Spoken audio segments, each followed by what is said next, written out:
누가복음의 저자 누가는 이 세상의 구세주가 되시기 위해서 이 땅에 오신 예수님의 탄생 기사를 기록하면서 이렇게 시작을 해요.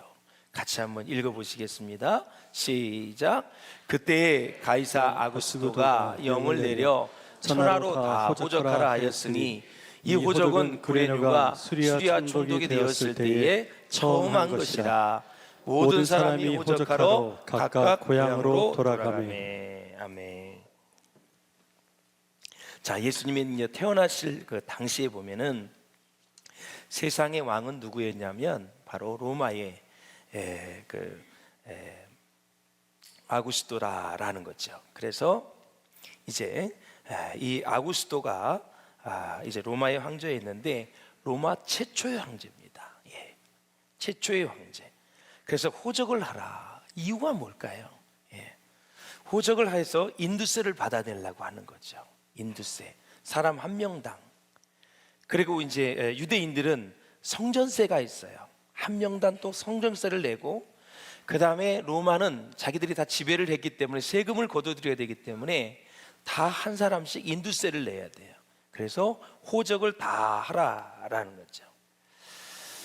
자, 이 아구스도는 주전 27년부터 주후 14년까지 41년을 통치했던 왕인데 로마 제국 안에 있었던 내란을 다 종식시켰어요. 리더십이 출중하죠. 또 로마 제국을 확장했어요. 그래서 전 주중해를 포함한 넓은 영토를 많이 확장을 했어요. 그리고 평화의 기틀을 세웠어요. 그러니까 이 가이사 아구스토는 세상의 왕일 뿐만 아니라 구주로 불릴 만큼 대단한 위력을 가지고 있었고 그를 신처럼 받들었다라는 거죠. 예. 그가 가져온 평화는 그렇지만 전쟁을 통해 가져온 평화였기 때문에 예수님이 우리에게 주시고자 원하는 평화하고는 다른 거죠. 사랑하는 여러분, 오늘 본문에서처럼 아구스토는 더 많은 세금을 거둬들이기 위해서 호적을 하도록 칙령을 내렸다. 인구조사를 하게 된 거예요. 인구조사에서 예외가 될 사람은 단 한 사람도 없어요. 당시에 팔레스타인은 이 로마 황제 아구스토의 다스림 아래에 있었어요. 그래서 마리아의 남편 요셉도 이제 고향으로 호적을 등록하러 가야 했다라는. 자, 이제 호적을 하려면 출생지로 가야 돼요. 요즘은 뭐 여러 전자도 되고 뭐 여러 가지로 편하게 되어 있지만 무조건 태어난 대로 가야 돼요. 베들레헴에서 태어났잖아요. 자, 이런 사건을 보면서 여러분 무슨 생각을 합니까? 황제도 있어, 그들이 통치하고 있어, 또 호적을 해서 또 세금을 거둬들여, 세상이 분주한 것 같지만 바로 예수 그리스도가 베들레헴에서 나시기 위한 하나님이 하시는 일이다. 자, 아구스토가 호적을 명령하지 않으면, 칙령을 내리지 않으면 갈릴리 북쪽에 있던 요셉과 마리아는 베들레헴에 갈 길이 없습니다. 그런데 성경 구약의 미가서에 보면 예수님은 베들레헴에 태어난다고 말씀하셨거든요. 그러면 거기서 태어난다고 했으면 베들레헴에서 태어나야지. 실수를 해서 갈릴리에서 태어나가지고 이렇게 하면 누가 성경을 믿겠습니까, 여러분? 그러니까 가장 그 당시에 강력한 세계 제국을 다 제패하고 있었던 로마가 행하는 모든 일들이 예수 그리스도 하나님의 말씀을 성취하기 위한 과정이었다라는 거죠. 사랑하는 여러분, 당시의 여성들에게는 인두세를 부과하지 않았기 때문에 사실 마리아는 베들레헴에 갈 필요가 없었어요. 그럼에도 불구하고 마리아는 요셉과 함께 갈릴리를 떠나 이제 베들레헴으로 가게 되죠. 자, 우리 4절 5절 한번 같이 읽어보실까요? 시작. 요셉도 다윗의 집 족속이므로 갈릴리 나사렛 동네에서 유대를 향하여 베들레헴이라 하는 다윗의 동네로 그 약혼한 마리아와 함께 호적하러 올라가니 마리아가 이미 잉태하였더라. 아멘. 자, 요셉의 고향은 베들레헴이죠. 그래서 베들레헴으로 왔습니다. 또 베들레헴은 다윗이 어린 시절을 보낸 곳이에요. 이 나사렛에서 베들레헴까지는 얼마나 거리가 될까요? 나사렛은 북쪽에 있어요. 예루살렘은 수도가 남쪽에 있어요. 그래서 110km에서 130km입니다. 비전교에서 저 서산까지가 113km예요. 홍성까지가 132km예요. 그러니까 지금 여기서 서산에서 홍성까지 이렇게 걸어갔구나 이렇게 생각하면 돼요. 걸어가면 가까운 거리예요, 먼 거리예요? 별로 아니죠? 먼 거리예요. 그 거리를 사실 출산할 날이 가까웠기 때문에 얼마나 힘들겠어요. 그래도 같이, 왜? 요셉만 가서 호적을 하면 애를 또 갈릴리에서 낳으면 어떡해? 무조건 마리아는 베들레헴에 있어야 돼. 왜? 성경에는 베들레헴에서 난다고 했기 때문에. 그러니까 성경을 여러분 보실 때 잉태해서 아기 낳은 것도 중요하지만 그 과정 속에서 하나님이 어떻게 일하시는지, 하나님의 말씀의 뜻을 성취하기 위해서 하나님은 어떻게 일하시는지, 이것을 보면 믿음이 성장하게 되어 있어요. 그래서 성경을 볼 때 반드시 결과의 기적 표정만 보지 마시고 그 과정이 어떤지를 보시면 우리에게 믿음이 생기게 되어 있어요. 그렇구나. 로마가 딱 세금 거두려고 칙령을 내린 게 결국 마리아가, 요셉이 베들레헴에서 출생하기 위한 하나님의 일하심이구나. 역사는요, 하나님의 뜻을 이루는 것 위에는 아무 의미가 없어요. 아무 의미가 없다는 얘기는 뭐냐면 하찮다는 얘기가 아니라 역사의 주관자는 하나님이시고 역사의 주관자가 하나님이시기 때문에 하나님은 하나님의 뜻을 이루는 것이 중요하지, 이 세상의 역사 어떻게 돌아가는 거 제가 보기에는 별 관심 없어요. 어떻게 해서라도 구원을 받게 하고 예수 믿게 해서 하나님의 자녀가 되게 하는 것이 하나님의 뜻이에요. 그래서 디모데전후서에는 모든 사람이 다 구원을 얻기에 진리를 알기를 원한다고 말씀하고 있어요. 그러니까 구세주가 오는 이 과정을 보면은 얼마나 하나님이 세밀하고 일하고 계세요. 놀랍죠, 여러분? 가다가 아플 수도 있고 또 병원에 갈 수도 있고 도중하차할 수 있는데도 결국 베들레헴까지 갔고요. 나중에 보면 여관도 없어요. 잠잘 곳도 없어요. 결국 마구간에 가서 났어요. 장소는 무조건 베들레헴이 돼야 되는 거예요. 이렇게 하나님은 세밀하게 일하시는 분이에요. 당시의 마구간은 종종 바위로 된 벽을 깎아서 만든 동굴이었었어요. 그 안에 짐승의 여물통이 있었다라는 거예요. 동물의 배설물 냄새가 코를 찌를 정도로 환경이 열악했다. 아마 임시로 여장을 풀고 내일 다른 데 가서 여관을 찾아봐야지, 이런 마음을 가졌는데 그날 이제 출산을 하게 되는 그런 모습을 우리가 봐요. 도와줄 사람도 없어요. 참 요셉이 어떻게 출산을 할 때 태를 잘랐는지, 저는 지금 만약에 우리 아내가 출산을 한다면 어떻게 해야 될지 아무것도 몰라요. 어디서 잘라야 되는 것도 한번 본 적도 없고 한 적도 없어요. 당시에 마리아가 몇 살인지 아세요, 여러분? 15에서 16살이야. 요셉은 18살에서 20살 사이예요. 되게 어린 나이거든요. 우리가 생각하는 막 20대 후반, 30대 초반이 아니에요. 우리는 뭘 얘기하면 우리가 결혼하는 연령을 생각하거든요. 당시에 여러분 평균 결혼 연령이 여자는 15이었어요. 그 어린 이 부부가 지금 출산도 자기들이 해야 되고, 그것도 마구간에서 해야 되고, 마구간에 지팔이 있고 똥만 있지 뭐 씻을 게 뭐가 있겠어요, 여러분? 기저귀가 얼마나 많이 있겠어요? 요즘처럼 기저귀가 있겠습니까, 여러분? 정말 만왕의 왕이 지금 그런 곳에, 낮은 곳에 오셨다. 그래서 지금 이 세상을 구원하실 이 성자 하나님께서 가장 낮은 자의 모습으로 가장 낮은 곳으로 오셨다라는 거죠. 어떤 분들은 이제 설교를 할 때 예수님이 마구간에서 왔기 때문에 크리스천은 무조건 또 가난하게 살아야 된다, 이런 적용은 맞지 않아요, 여러분. 그런 의미가 아니에요. 그러니까 예전에 그냥 목사님들이 검은 옷 입고 그냥 와이셔츠 하나 입고 검은 가방 들고 그냥 구두가 그냥 밑창에 다 달아지고, 그래서 와이셔츠 여기가 시커매지고 여기도 시커매지고 그렇게 다녀야 막 존경하는 사람이 있어요. 그렇게 적용은 안 돼요. 또 다른 의미가 있는 거예요. 사랑하는 여러분, 그 바로는 바로 구레네 총독의 공간도 있었거든요. 거기에서도 예수님은 태어나지 않았고, 로마에 있는 황제의 호화찬란한 여러분 궁에서도 태어나지 않았다. 심지어 베들레헴 사람들조차도 단 한 사람도 반기는 사람도 없고, 또 이름 없는 마구간에서 태어났기 때문에 아무도 관심이 없었다. 알려지지도 않았고 반기지도 않는 탄생을 누가 축하를 했느냐? 바로 주님의 사자와 천사들이 축하를 했다.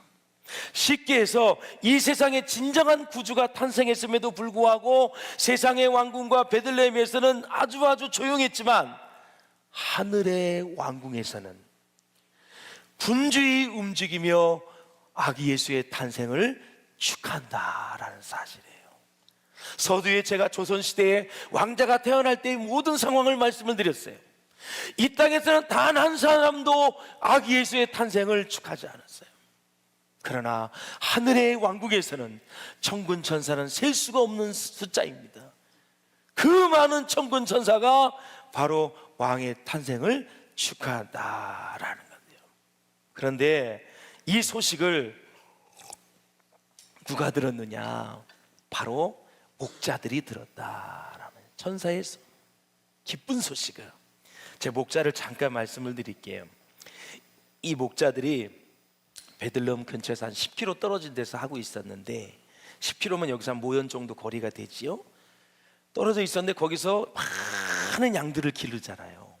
그 양을 어디로 가져와요? 예루살렘 베들레헴으로 가져와서 뭐를 해요? 사람들의 죄를 용서하는데, 제사하는데 양들을 다 쓰게 되잖아요. 그렇죠? 예.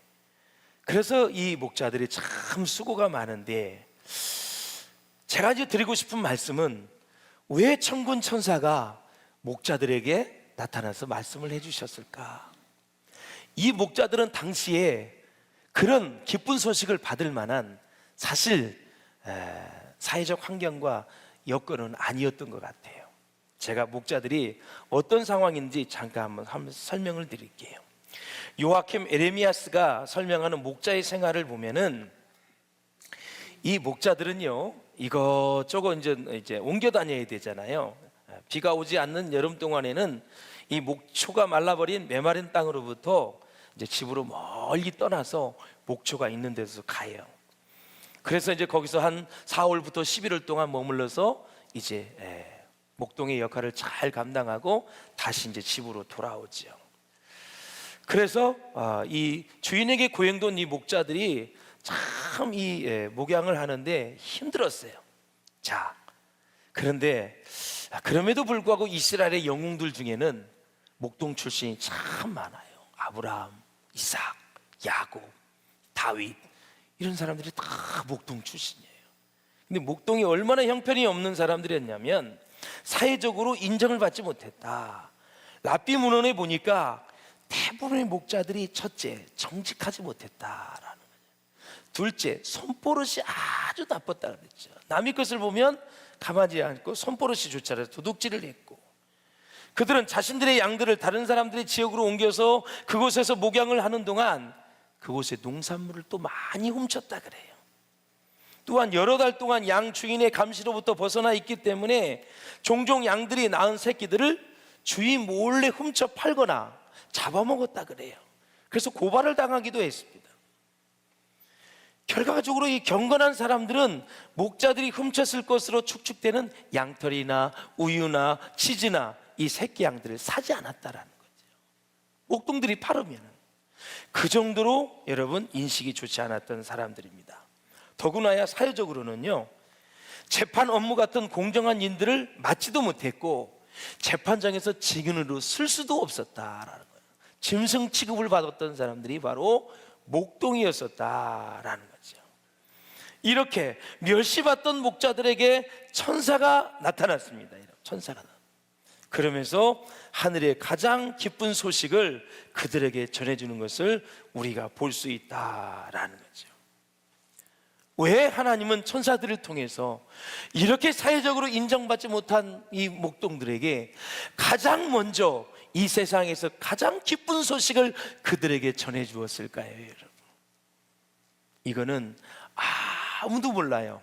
하나님이 그렇게 하신 거예요. 그걸 보고 우리는 도전을 받고, 그걸 보고 생각을 하면서 우리는 약자들 편에 서서, 가난한 자들 편에 서, 어려운 사람들 편에 서서 살아가는 모습이 우리의 모습이 되어야 된다라는 사실이에요. 우리 판사, 검사 되시는 여러분들, 정직하게 이제 재판을 할 수 있는 그러한 공의로운, 그런 정말 사랑이 넘치는 우리 재판장들, 검사, 판사들 다 되었으면 좋겠어요.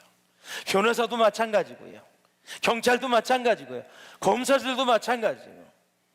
어디에 있으나 약자 편에 서는 것이 아니라 공정하게. 왜냐? 우리 자본주의 사회는 명예가 있고 돈이 많은 사람들이 좌지우지게 돼 있어요. 왜 로펌이 생기고, 왜 여러분 법인이 생기면서 그렇게 막강한 영향력을 실세를 합니까? 잘은 모르는데 들어보니까 한 대기업에는 3,000명이 넘는 법률가가 있다 그래요. 그래서 그 모든 것들을, 법률이 생기면 가장 강력한 힘으로 법 문제를 해결한다 그래요. 그래서 우리가 이런 말이 있어요, 속담에. 어떤 재판이든 대기업은 못 이긴다. 걔네들은 길질 끌어서 20년 30년을 끌어버립니다. 그러면 끝까지 갈 사람이 누가 있겠어요, 여러분? 재판은 다 돈이에요. 그 다음에 에너지가 소비돼요. 스트레스를 받아요. 삶에 완전히 질이 떨어져 버리는 거예요, 재판을 하게 되면.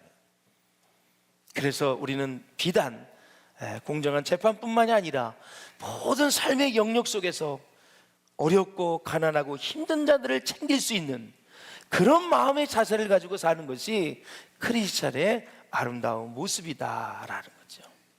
하나님도 가장 기쁜 소식을 왕궁에 있는 사람이 아니라 들판에서 냄새나는 사람, 버림을 받은 사람, 사람을 취급받지 못한 사람, 그런 사람들에게 가장 먼저 기쁜 소식을 전해주셨다라는 거죠. 자, 그러면서 무슨 얘기를 전해줬냐면, 누가복음 2장 10절을 한번 보세요. 시작. 천사가 이르되 무서워하지 말라. 보라, 내가 온 백성에게 미칠 큰 기쁨의 좋은 소식을 너희에게 전하노라. 아멘. 메시아의 탄생, 가장 기쁜 소식을 이 목자들이 들었어요. 사랑하는 여러분, 천사가 전하는 메시지는 단지 경건한 자들이나 유대인들만을 위한 것이 아니라 온 백성을 위한 것들이었다라는 사실이에요. 여기에서 바로 이제 복음이 유대를, 예루살렘을 넘어가는 놀라운 메시지가 있는 거예요. 예수님이 오신 것은 유대인들만을 위해 온 게 아니에요. 이스라엘 백성들만 온 것이 아니라 지금 예배하는 저와 여러분을 위해서 오셨다. 세계 모든 민족을 위해서 오셨다. 그러면 그들의 찬양의 내용은 무엇일까? 바로 하나님에게 영광을 돌리는 것이고, 사람들에게 평화의 축복을 제공하는 것이 바로 찬양의 내용이었다. 여기에 나오는, 그렇다면 영광은 무엇일까? 저 지극히 높은 것은 하나님께 영광이라 그랬는데, 영광이란 뭘까? 바로 헬라어 단어는 특별히 지위나 업적이 올라가거나 인정을 받으며 표시하는 존경, 명성, 인정, 유명, 이 모든 것을 다 포함해서 하나님 앞에 올려드리는 것이 바로 독사라는 헬라어 단어의 영광이다라는 거죠. 그래서 성탄절은 예수님만 높임을 받고 하나님만 높임을 받는 성탄절인 것입니다. 선물을 주고받는 것도 여러분 기뻐서 주고받는 것이, 그것이 목적은 아니고요. 할렐루야. 그래서 우리가 새벽송도 하는 거예요. 우리가 천군 천사가 되어서 각 가정별로 가장 기쁜 소식을 내일 예수님이 탄생한다고 알려주는 것이 바로 새벽송입니다. 그리고 가서 축복을 하는 것입니다. 천군 천사가 그렇게 축복하는 것처럼 지극히 높은 곳에는 하나님께 영광이요, 땅에서는 하나님을 기뻐하시는 사람들 중에 평화로다라는 거죠. 할렐루야. 그래서 우리가 사람이 생일을 맞이할 때는 Happy birthday to you 이렇게 해요. 축하한다 그래요. 그런데 예수님의 생일은 축하한다는 것이 아니라 영광을 올려드린다 이렇게 얘기하는 거예요. 영광을 올려드린다. 그래서 영광이란 뭐냐? 헬라어로 도크사인데 바로 인정한다는 의미가 있어요. 그러면 뭘 인정한다는 거예요? 어떤 일들을 통해서 나타난 하나님의 존재를 인정하고 우리의 삶을 통해서도 하나님을 인정한다는 의미를 가지고 있었어요. 하나님의 살아계심을, 존재를 인정하고 우리의 삶 구석구석에서 하나님이 간섭하시고 인도하시고 역사하시고 축복하신다는 사실을 인정한다는 의미가 도크사, 바로 영광, 글로리라는 뜻이다라는 거예요. 할렐루야.